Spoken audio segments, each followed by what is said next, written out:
Beautiful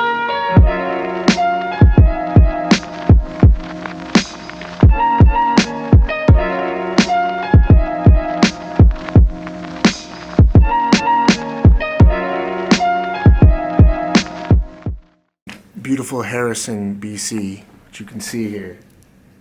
Even though it's rainy and cloudy, it was still a great one-night getaway, which I do periodically with my son, just to kind of disconnect a little bit and get enough out of the city to feel like I'm not constantly working. So it's just a personal 24-hour break. I still do some work, of course, but I wanted to put out my vlog this week and it not be about geekery.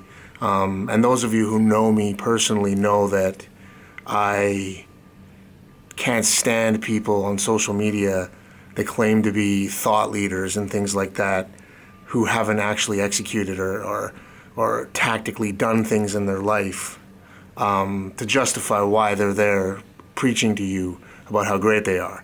So I don't claim any of that at all. What I know is that certain things in my life have happened and pushed me to go in certain directions that have started to work for me, whether it's business, health, or career.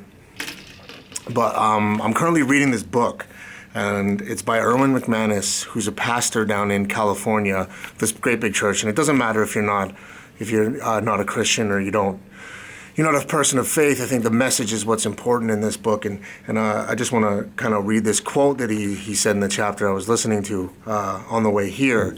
And I bookmarked it, and I've listened to it probably about 30 times since I've been here.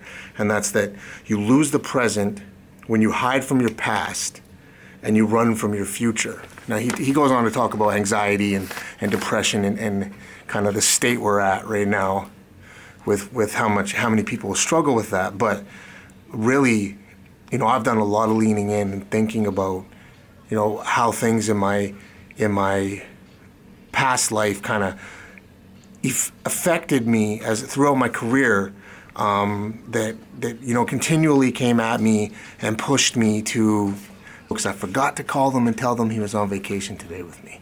I'll do that in a second. But as I was saying, I've done a lot of leaning in and thinking about, the reason I didn't give myself enough credit throughout my career with the knowledge I have, which now, not being egotistical, I've now been able to apply to things like digital strategy, enhancing websites, making them perform, running digital ads, conceptualizing strategies, and then actually taking them to the point of execution and then measuring their success.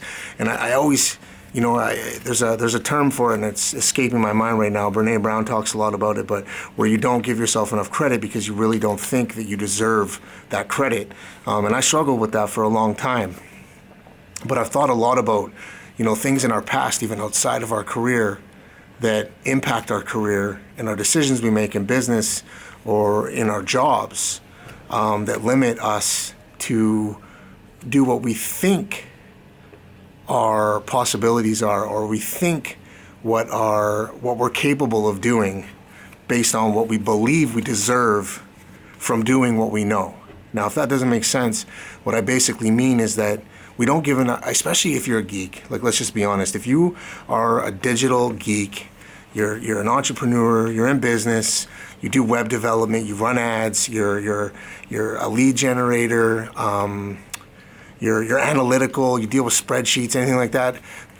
I'm willing to bet that you were probably an introvert in your early days, and probably still are. I am, for sure. I'm extrovert, but what I learned is to be extroverted when I need to be. I had a great conversation with a mentor who is the president of a very big company. I'm not going to name drop that here. He's probably watching this. If not, I'll send it to him and make sure he watches this. But about 6 or 7 years ago, maybe it was almost 8 years ago now, where he told me it's okay to be an introvert, but you have to be able to step into your extrovert when needed.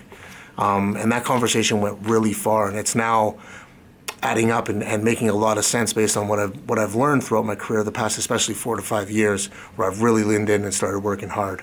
But I guess the point of this message was,